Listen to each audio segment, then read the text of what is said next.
This program has been made possible by the Goldring Family Foundation, the Marlene and Michael Aufrecht Charitable Foundation, the Von Kernatowski family, and Judy and Vladi Cateau.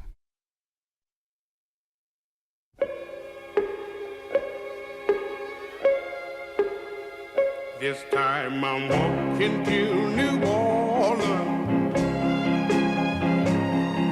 I'm walking to New Orleans. On August 29, 2005, one of New Orleans' most celebrated and culturally diverse neighborhoods, the Lower Ninth Ward, was literally washed away. Washed away when the nearby levees failed in the aftermath of Hurricane Katrina. As the water rose, homes, memories, and lives were destroyed.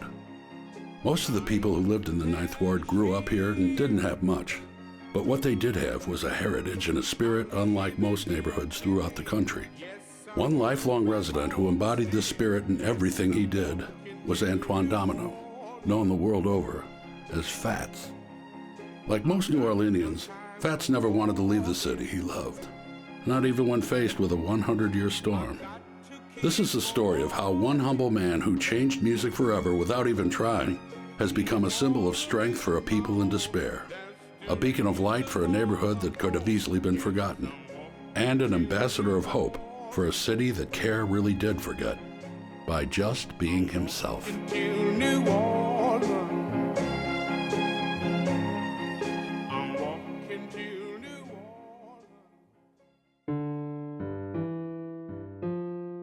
In the balmy last days of summer, when the floodwaters that rose as high as rooftops in the Ninth Ward finally subsided, Fats Domino's whereabouts were unknown. Rumors spread throughout the city that Fats and his wife of 50 years, Rosemary, had perished in the storm. A city already in mourning was now awash in even more sorrow. In those last days of August 2005, there was no shortage of tragedy in New Orleans, no shortage of heartache, but for Fats Domino to be missing in the middle of all that was just another layer of grief and sadness piled on top of things. I had called him, and it was, I don't remember what happened, but I didn't reach him. But I was somewhere on the road, but I figured he was gonna be okay. I figured somebody was just gonna get him out of there. I just knew his instinct would have been not to go. People, in hindsight, say, how could anybody have stayed during Hurricane Katrina?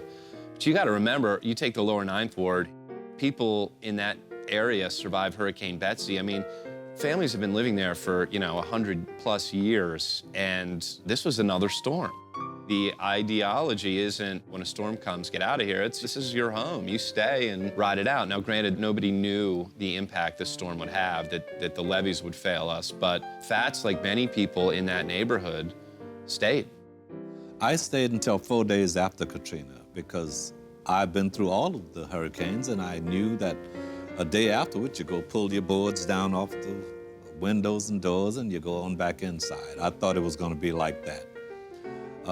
I suppose Fats probably thought the same, but as we learned later on, as the water began to rise and the levees, of course, breached, it wasn't business as usual. Somebody in the neighborhood had heard, as many of us did, that Fats was missing and potentially dead, and spray painted R.I.P. Fats, you will be missed, on the side of his house on Caffin Avenue. So to see that R.I.P. Fats written on the outside, as if the whole house had suddenly become this sort of crypt or this tombstone for Fats, it was devastating to see that, incredibly tragic for everyone in the city. News of his disappearance shook not only the people of New Orleans, but Fats Domino fans around the world. And some of the biggest are legendary musicians he influenced with his groundbreaking sound, infusing rhythm and blues with what would come to be known as rock and roll. I was 14 years old, and I heard all this music in England. Fats Domino was having huge records and big high profile in the UK. And I was really taken by the style of playing. Well, I just loved what he did, everything I heard. And his songs, whether you call them simple or not, I love where they went. I love that piano. We'll get married. Go to the family. Come here. It's me. It's you I love. I'll be your little boy. You be my little girl. We go round and round. Round and round the world. He was my favorite artist, I mean, clearly. 3 days after he was reported missing, it was confirmed Fats was alive. New Orleanians are famous for sharing stories, and the harrowing account of how Fats had escaped Katrina quickly spread throughout the battered city. Finally, some good news. Fats was rescued out of his bedroom window by the NOPD, the New Orleans Police Department, by boat. The water was 10 to 15 feet outside of his house. A photographer from the Times-Picayune happened to be near the bridge where the police boat carrying Fats and his family out of the floodwaters happened to pull in one night and snapped a picture of him being led through the water by a couple of police officers. You know, that photo went all around the world. That was like one little glimmer of hope, one little bit of good news to come out of that storm in the first couple of days afterward, was that, in fact, Fats Domino had made it. When Ray Charles died, I was very sad. And when had Fats not been found, I would have been equally sad. Many people came to his rescue right away. That's the most important thing. And again, it was quite a time. In fact, it brought an awareness of Fats even in the city that wasn't there before, and I was very glad to see that. I won't be trouble no more. The outpouring of concern, sadness, and joy over the music legend's ordeal and rescue surprised only one person. It's a blessing that people think that much of me, and I certainly appreciate it, and I can't thank them enough that they think that much of me. I just want to thank them just thinking about me and everybody else.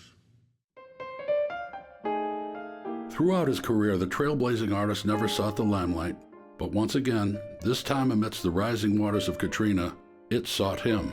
And while Fats survived a nightmare on that August night, he considers himself lucky. I'm still alive and kicking. A lot of people lost their life. They went through a hard thing, you know. We all went through a hard thing. People had it way worse than we had it, you know. Fats was so anchored in the Ninth Ward that not even the threat of a Category 5 hurricane could convince him to leave. He's one of the few icons of this city who decided he did not want to move out of his neighborhood, and that's where he plans to be buried, right there in the Ninth Ward. He liked it there, you know, and he didn't need anything else.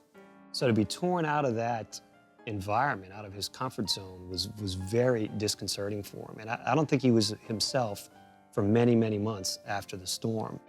Katrina affected Fats deeply, and so he decided to reach out to his city, the only way he knew how. In May of 2006, he was booked to headline the New Orleans Jazz and Heritage Festival, and this was a huge deal. This was the first jazz fest after Katrina. People were coming in from all over, coming back to the city. It was going to be a big rallying cry for the city. Hours before Fats' showtime, he doesn't feel up to performing. He had to cancel. He came down to the fairgrounds, waved to his fans, but that was all he was able to do. He was so nervous and still not himself from the storm that he didn't feel up to performing. Knowing Fats Domino as well as I do know him, if he can't give 100%, he won't walk on that stage. Despite the fact that he was unable to play, as Fats waved to the crowd at Jazz Fest, most counted themselves lucky, believing they had just witnessed the last time the Fat Man would ever take the stage. Since Katrina, Fats' personal story has kind of mirrored that of the city. You know, here you've got this unique individual, this unique city, both with sort of a sense of place that can't be duplicated anywhere else, and both were really taken to the brink. There was some question about whether either the city or Fats were going to survive there for a while. But in 2007, he was reinvigorated. Seeing the community where he grew up still struggling to make a comeback almost 2 years after the storm lit a fire in Fats. Suddenly, the 79-year-old performer was ready to prove that he and New Orleans were still alive and kicking. Fats has been a reluctant performer his whole life, and he had approached us, actually. He had said that he wanted to play Tipitinas. So there was a big discussion amongst music people here. Is he going to do it or is he not going to do it? And quite frankly, we weren't 100% sure. As the concert drew near, the Crescent City was buzzing with excitement. New Orleans' native son, Antoine Fats Domino, was coming home. At a legendary little music club in New Orleans, the Fat Man planned to make one last stand. Oh, it was huge. I mean, Fats Domino playing Tipitinas. You know, he hadn't played in New Orleans, I think, in 5+ years. The concert would benefit the Tipitinas Foundation and their mission to help rebuild the Ninth Ward. But for Fats, taking the stage was no small feat. His reluctance to perform is a combination of shyness, because he isn't a guy that wants to go out and just shake a lot of hands and meet a lot of people. I mean, he very much likes staying within his own little circle of friends. But it's also a result of him just being a perfectionist. And I think the less he plays, the older he gets, he feels like he's losing his chops. But when you hear him, he's not. Well, before I go on stage, I'll be hoping that I'll be able to do a good show for the people. That'd be on my mind. And I just hope I do a good show for the people, you know. I love to play. He comes from that old school. You know, you put on the suit and the jewelry and you get up on stage and you put on a show. So there was a lot of speculation, like, oh, is he going to make it? Is he not going to make it? We kind of took it a step at a time, and he made it clear, no, he wanted to do this. I think he felt that that was a way he could kind of make a stand and say, this is my way of giving something back to the city. Me performing at Tipitina's is my way of saying, New Orleans, you know, we're going to be okay.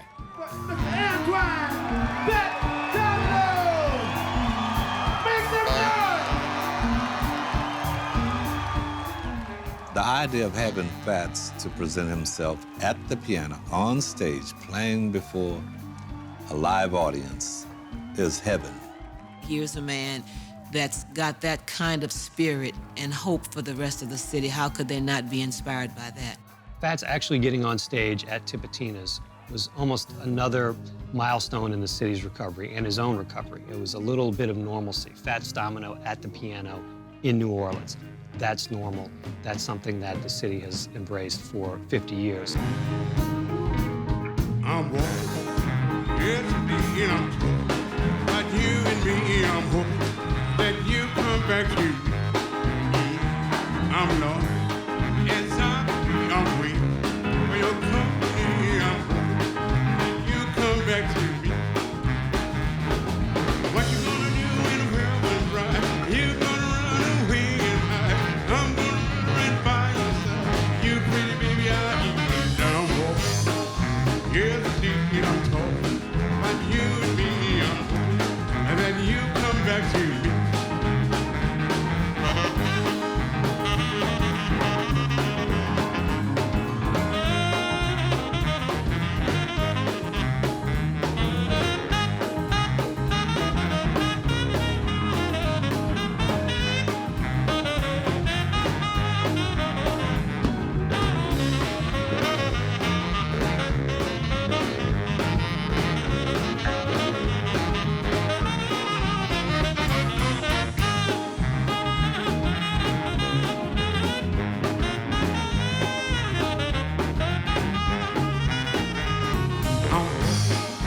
Yesterday I'm talking about you and me. I'm hoping that you come back to me.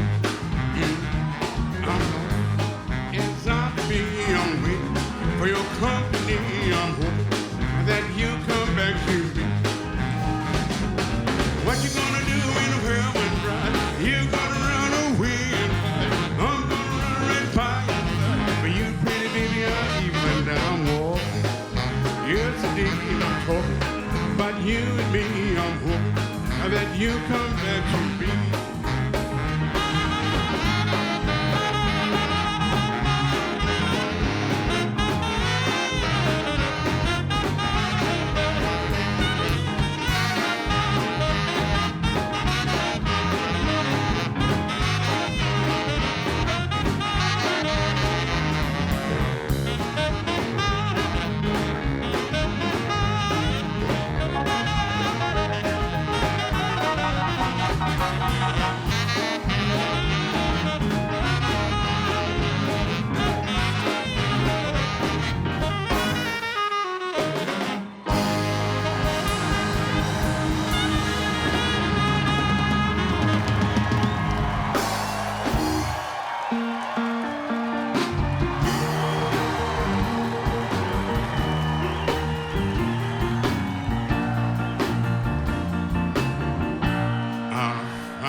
melody.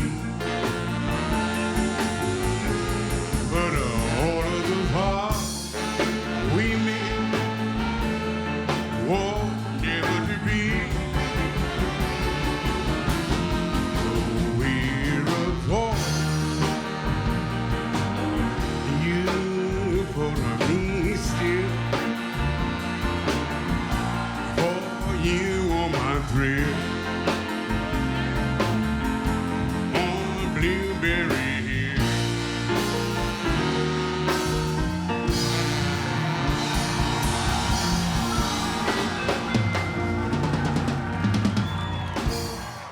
My very first Fats Domino song that I can remember distinctly was Blueberry Hill. I found my thrill. Oh, Blueberry Hill. I didn't know what the thrill was, but whatever it was, it sounded good to me. Blueberry Hill took Fats to a whole nother level of fame in the mid-1950s.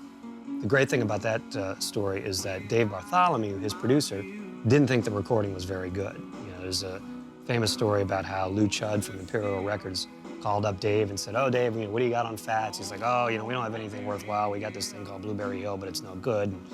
And Lou's like, "Well, send it along. Let me check it out." They put the song out. It becomes an immediate smash hit. You know, and Lou calls Dave back and says, "You got any more trash you can send me? Because this one's selling like crazy."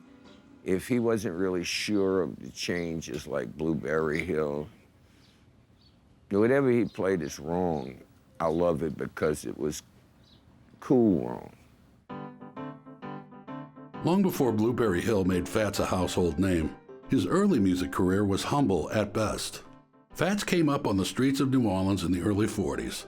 It was here that he nurtured his love for playing piano any chance he got, mostly while working at his day job. As a young man, Fats worked as an iceman. He delivered ice to bars and juke joints and grocery stores around town. And the story goes that he made sure his route included venues that had pianos. And he would always find his way to the pianos in those venues and spend a little time on them, probably when he should have been delivering ice. They would look for me and say, "Where's Fats?" Well, myself, go see if they got a piano there. That's where he at. And sure enough, I guess that's where I was. So I don't think that sat too well with his bosses, but Fats knew that, you know, that magnetic draw of the piano, he was so attracted to it. I think he knew that that was going to be his life's work, not delivering ice. And when Fats wasn't pounding the piano on his delivery route, his nights were spent playing smoky juke joints with names like the Hideaway Club. As he worked the rowdy crowds into a frenzy night after night, he began to perfect an imperfect style of playing the piano, a style that would soon change music forever.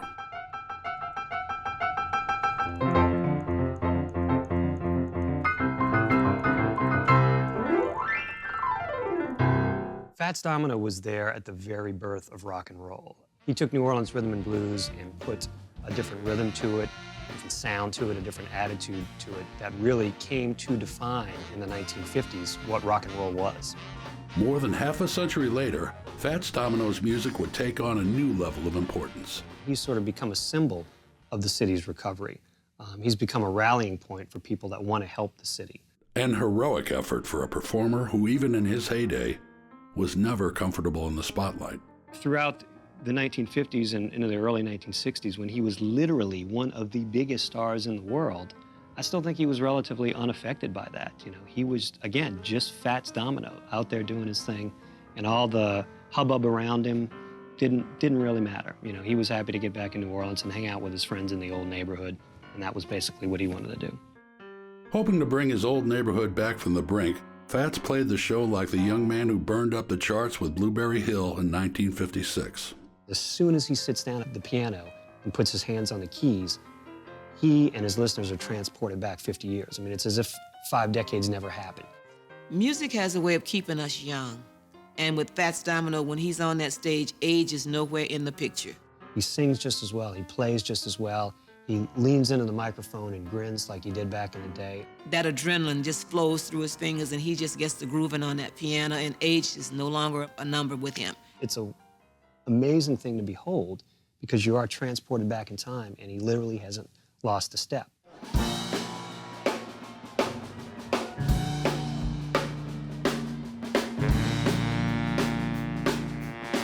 Hello, Josephine, how do you do?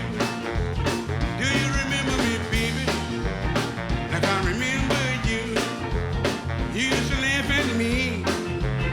in Hollywood.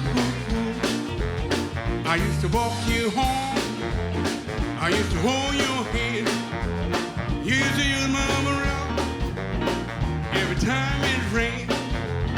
You used to cry so much, it was a crying shame.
Now you're trying to make believe it wasn't no deal like that.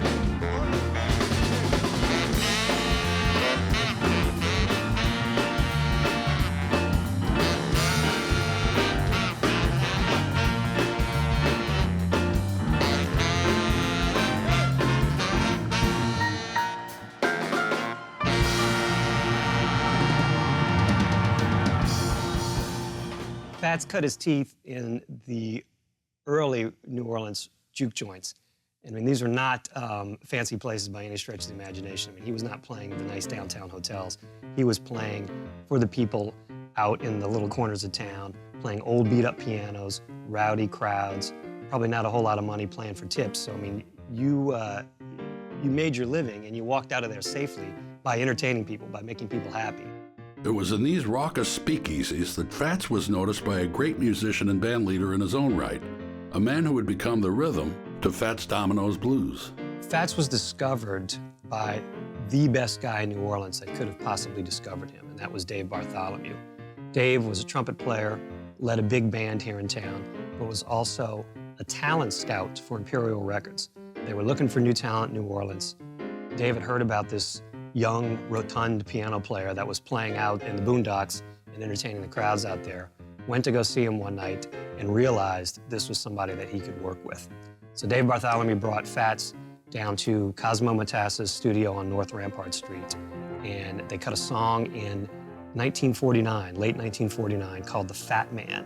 I wrote a lot of songs, me and Dave Bartholomew, and they used to call me at the Hideaway. Before I made a record, they used to call me the Fat Man. So I made a record called The Fat Man. They call me the Fat Man. Because I weigh 300 pounds. All the gals, they love me because I know my way around. They call me the Fat Man, 'cause I weigh 200 pounds. All the girls, they love me, 'cause I know my way around. It was long, 1949. I think we used to make records then, wasn't over a minute and a half long during that time. The multitude of hits that Fats had, that Antoine Domino had, was not in that style, but it was so complete and so funky and groovy. And that basically introduced Fats Domino's sound to local audiences first, but then very quickly a national audience. And from there, that pairing, the Dave Bartholomew, Fats Domino pairing, was the Jagger Richards or the Lennon McCartney of New Orleans R&B.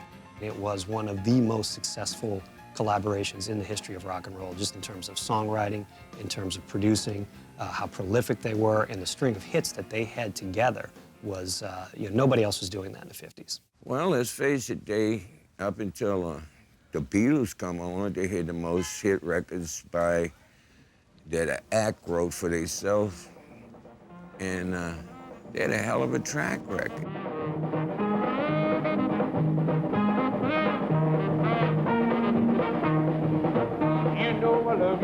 The songs was great, the records was great. The whole mesh fit. I mean, I remember when I was a kid, that was there was, Shake, Rattle, and Roll was around that time. It was the beginning, it was like 52, 53 when I first started hearing that stuff. And He was right there, one after the other, boom, boom, boom, boom. And he had hit after hit after hit. Sometimes he would have one of his songs #1 in the country and the other side #3, and the recording that was out before the recent record was #4, and the other side of that was #5.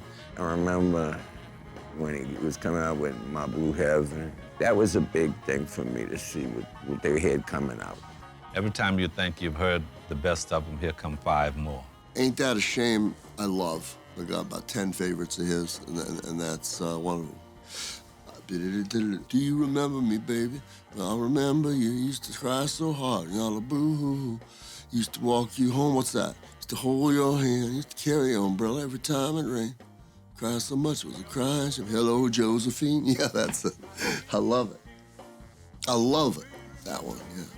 Together with Dave Bartholomew, Fats went on to have 37 top 40 hits between 1950 and 1963. His record sales in the 50s were second only to Elvis Presley, and while he became an international superstar, it was a role he would never grow into. Unlike some of the more flamboyant performers of the day, Fats was content to let his music do the talking. No matter what the people say, we do things our way. We be together each and every day. When you walk in, I'll be there with you. Come here, it's me, it's you I love. So, in the wake of Katrina, at age 79, the shy performer once again spoke volumes with his music, this time by dusting off his piano and playing what many believed might be his final show. That was his Herculean effort, and it really was. He really had to overcome his fears and dig deep into his soul to get up on that stage. He showed up that night with intentions to play, and he played, and he did it very well. He was his old Fats Domino self that night. Yes, it's me, and I'm in love again. And my love says you don't win. You don't love it. Yes, I do. And I'm saving all my love in just for you. I need your loving and I need it bad. Just like a dog when it's going mad. Ooh, baby, baby, don't you let your dog burn me.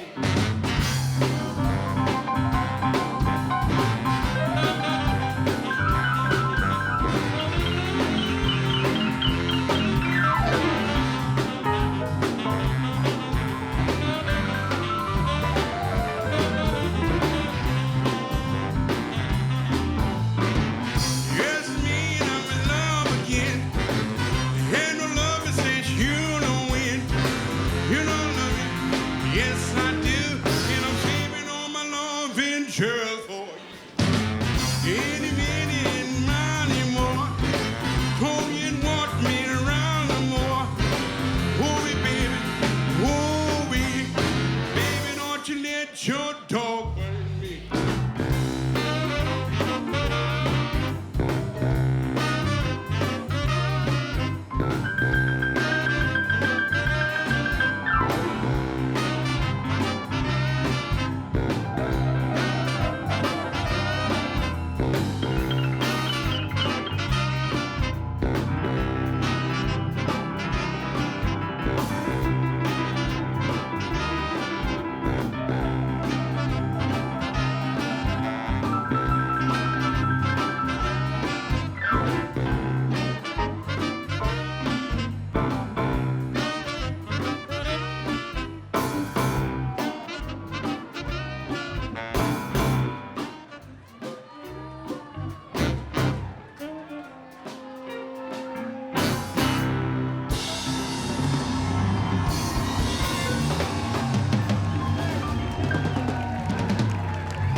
For a brief moment in time, Fats had the crowd forgetting their troubles and instead reveling in his unique sound.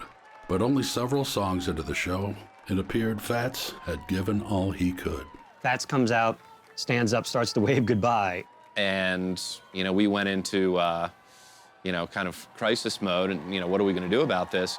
I did have a feeling that this could be the last time we're going to see a full performance from Fats Domino on stage. And Eric Paulson who is a local television newscaster who knows Fats real well, kind of grabbed him, and I don't know exactly what he said to him. I put my arm around him and I whispered in his ear, I said, Fats, you've got to play more for this crowd. They want to hear you. Just do it. And he goes, what'll I play? And I said, well, play Blue Monday. I kept on walking him back to the piano seat. He sat back down, the crowd still going nuts. I got off the stage, Fats hit Blue Monday, and it was like magic. Blue Monday, oh, I hate the Monday. Got to wait like a slave all day. Here comes you, oh, hard Tuesday. I'm so tired, got no time to play. Here come Wednesday, I'm beating my socks. My girl called, got to tell her that I'm on. 'Cause Thursday is a hard working day, and Friday I'll get my pay. Saturday morning, oh, Saturday morning, all my time is here gone away.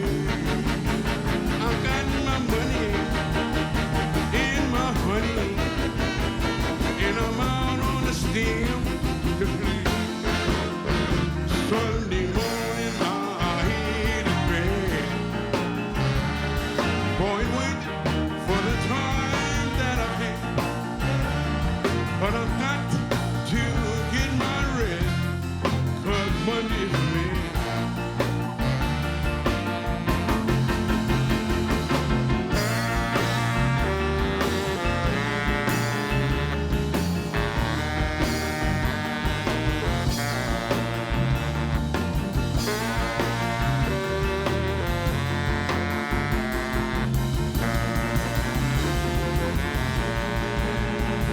Saturday morning, oh, Saturday morning, all my time is gone away.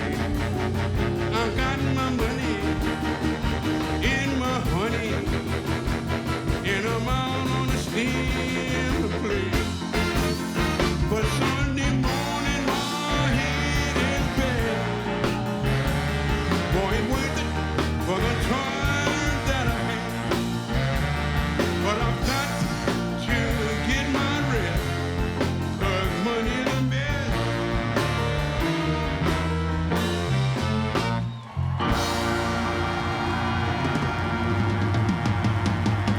What Fats does in a really mellow, unassuming way is kind of make people feel better about their lives, make the world a little bit better place to be in.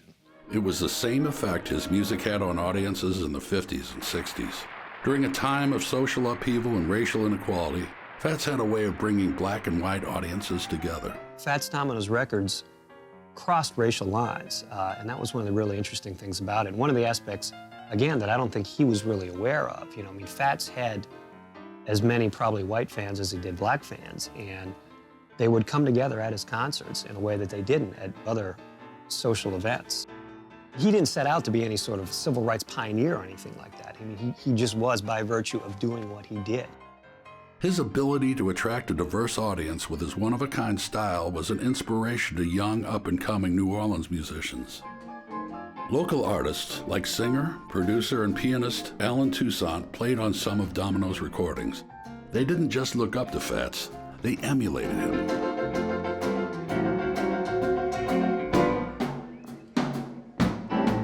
I started playing as a session musician early on, like a young teenager.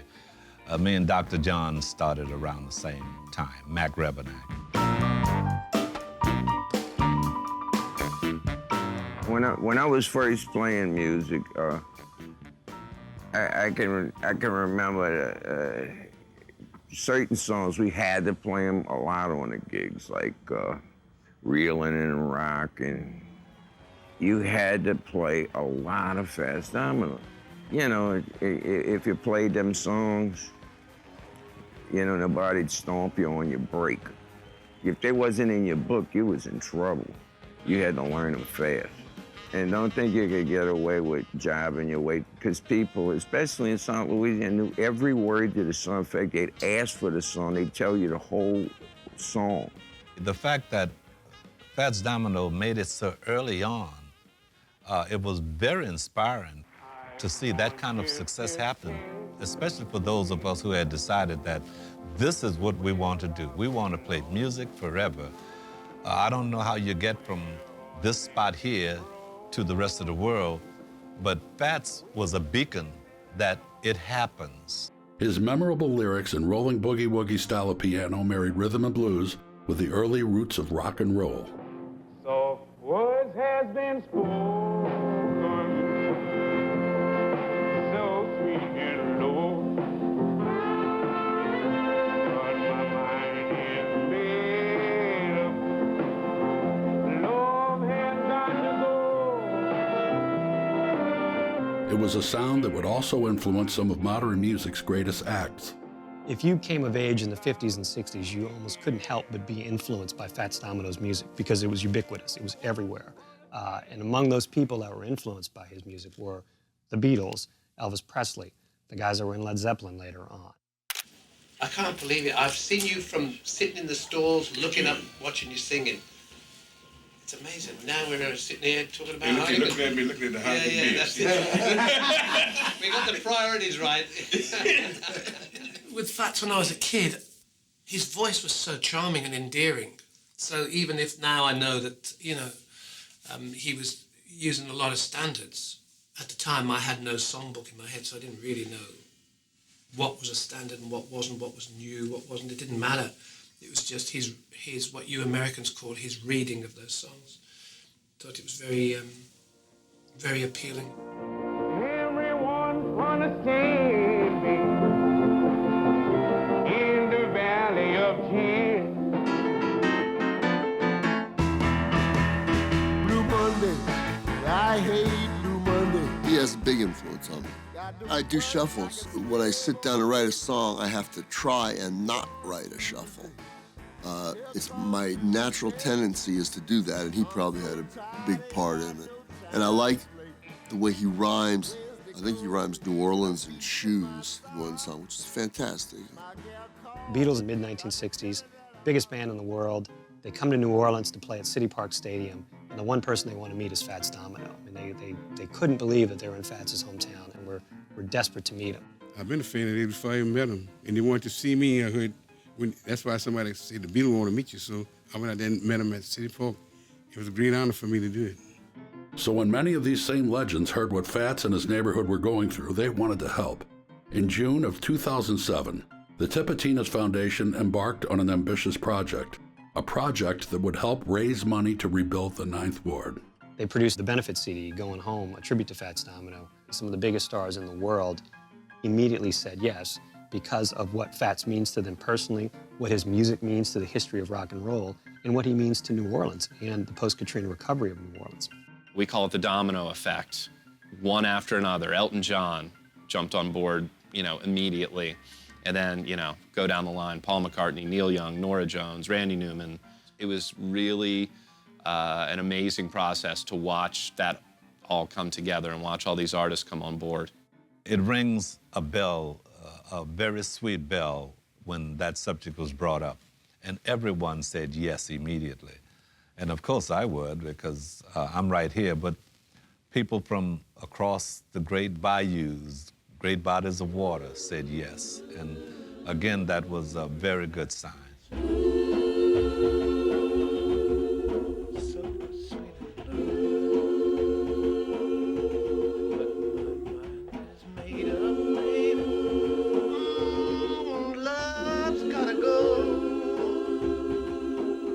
The sentiment and the rationale behind it makes absolute sense. I've been to those areas where I've been to his house and been around that.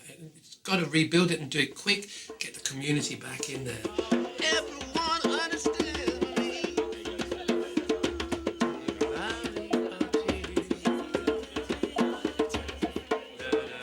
It's great. That's a better way of doing it. Kicks ass a bit there. This was their opportunity to say, hey, Fats, you're the man. Thank you. and also to give back to the city of New Orleans.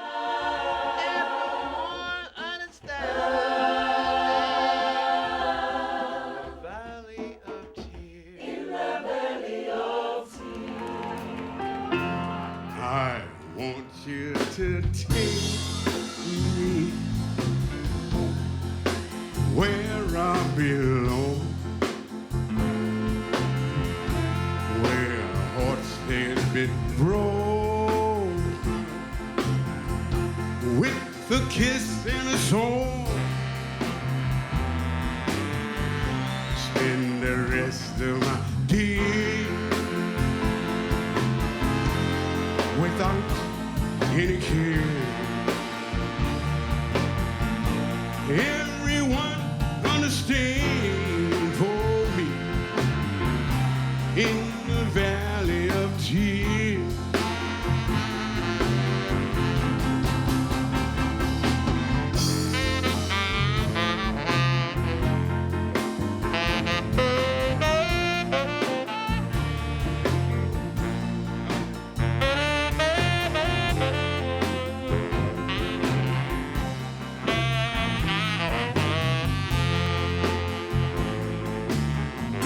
Soft words have been spoken, so sweet and low, but my mind is made up. Love has got to go. Spend the rest of my days without any care. Everyone understands in the valley of tears.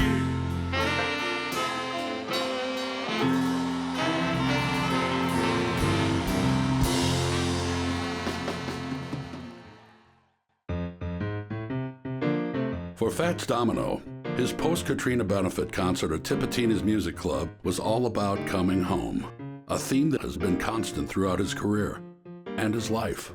And I just love New Orleans. I'll do anything for New Orleans I can. I can't do too much. Whatever I can do, I'll do.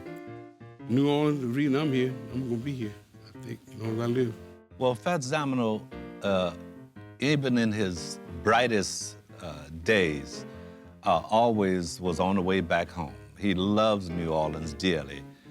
And of course, later on, like in these days, he's reluctant about traveling because everywhere you can think of and anything in our industry, he's been there and done that. How many times must the cannonball fly before it rests, you know? Fats wants to be in New Orleans, period. He sings about New Orleans in many of his songs.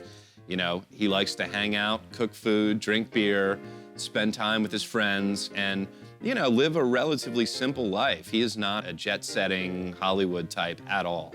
He is a very successful man, has choices to live anywhere in the United States or the world for that matter, but he chose to stay here in New Orleans. That gave me a lot of hope for the city as an artist coming up in the city. New Orleanians are famously reluctant to leave town, to leave New Orleans, either live other places or even travel sometimes, and Fats Domino epitomizes that. I mean, he really sets the pace for that attitude. Even in his first rush of stardom and fame around the world, he was reluctant to go on tour, reluctant to leave New Orleans. He famously took along cooking gear with him because he didn't like the food he got anywhere else. I mean, New Orleanians love their food. I know anytime Antoine ever cooked anything that I ate, it was some killer food. There was apparently a big trunk with pots and pans and red beans and spices that they would bring with them and cook in hotel rooms, much to the chagrin of other guests, I think, who would smell all this stuff. I was very blessed to eat some of his stuff, and he's always been very cool about doing stuff like that. You know, he's a homebody. Goodbye, June. Me gotta go. Me money. Me gotta go home the field down everybody. My call, sweet one, me money. Son of a gun, we'll have big fun. Jambalaya, crawfish pie, filet gumbo. 'cause tonight I'm gonna see Mama Genevieve. Pick guitar, feel for joy in the gale. Son of a gun, we're having fun on the bike.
You'd have to go back to maybe Louis Armstrong to find an artist that meant as much to New Orleans as Fats Domino did.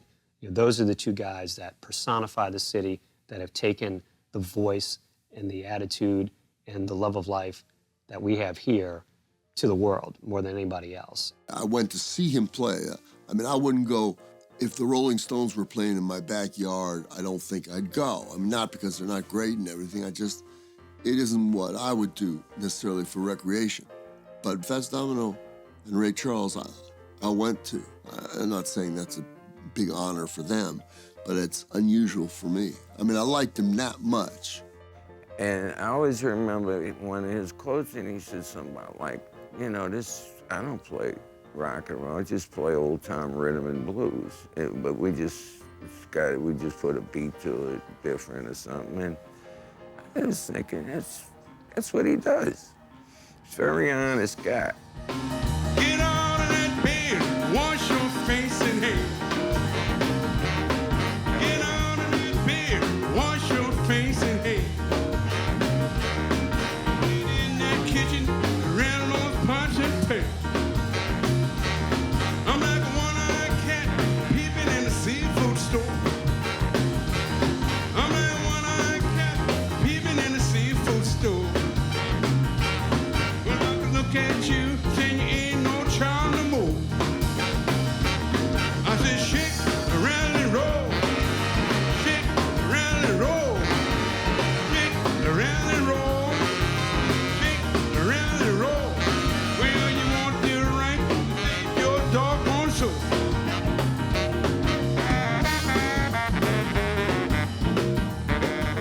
He is the epitome of rhythm and blues when it comes to style, as far as I'm concerned, in the music industry.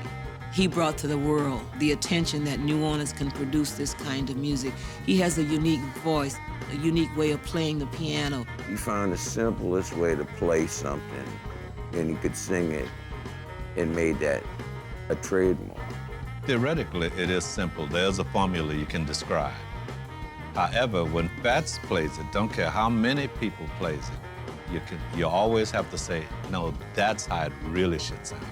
I don't know what made him play that way, but anytime he sets to the piano, there's a little riff or something that you're gonna know, oh, that's Fats Domino. Fats Domino's one of the great American artists of the last half of the 20th century.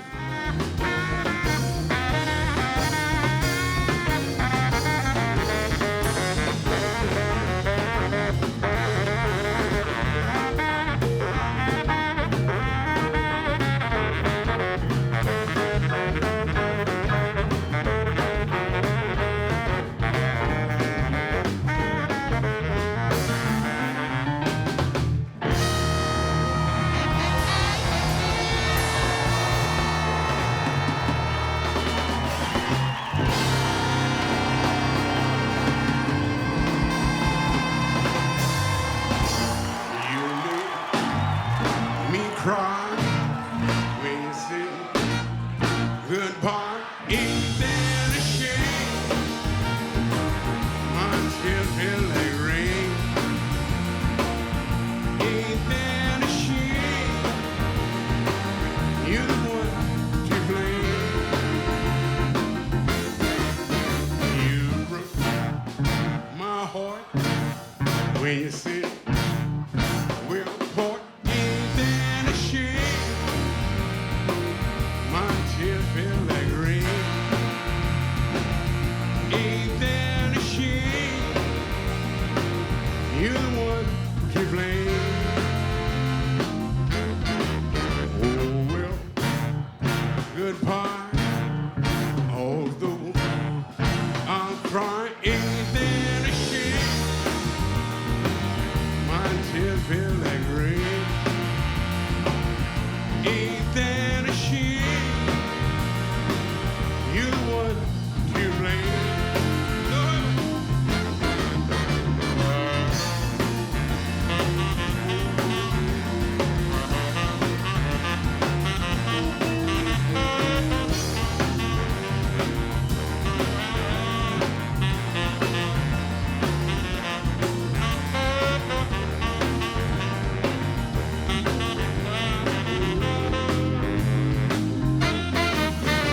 You made me cry when you said good part ain't there to shame. My tears feel like rain. Ain't there to shame. You're the one to blame.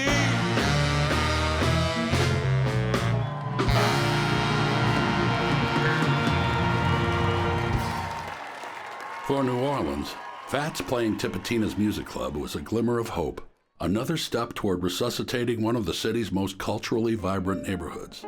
The lower Ninth Ward, the neighborhood that nurtured Fats Domino's entire life, where he was born, where he lived up into the storm, has become a rallying point for a lot of the people that want to come to New Orleans and help out. There is so much culture that goes back hundreds of years in this city. And I think faced with losing it, the people of New Orleans really embraced it anew after the storm. And the lower Ninth Ward is just, you know, teeming with history. Any progress there is a sign of hope for the city. Fats Domino has always been treasured in the Ninth Ward and throughout New Orleans. But since Katrina, he has become a symbol for a neighborhood and a city that refused to give up. It's not a role he sought, but one he has graciously accepted. Fats would take no credit for anything as far as being responsible for helping out with the rebuilding of the city. I mean, he just, again, doesn't see himself as this important figure, this symbol of the city's rebuilding. But again, just by being Fats, he is part of that effort, and he's integral to that effort. A little bitty man with great, great shoulders, he took upon himself to say, I'm staying here because this is my home and I love it. He's a ray of hope for all of us. So many people love him, so many people care about him, so many people love his music that they want him to be okay and they want the city that is his home to be okay. This time I walk into New Orleans. I walk into New Orleans. I'm gonna need to parachute when I get through walking the blues. 'Cause I'm always gonna be walking in New Orleans.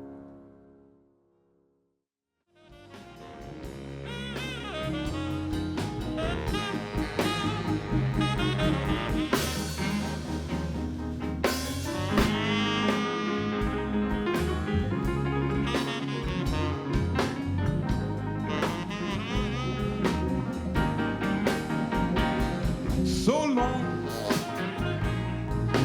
don't know where I'm going, but so long, you know you done me wrong.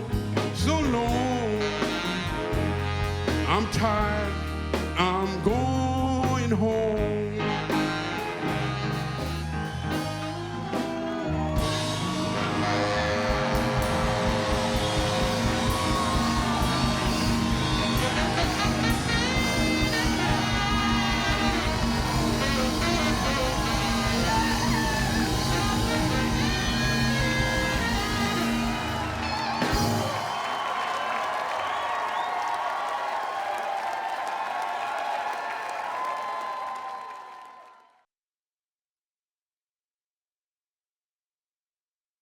This program has been made possible by the Goldring Family Foundation, the Marlene and Michael Aufrecht Charitable Foundation, the Von Kernatowski family, and Judy and Vladi Cateau.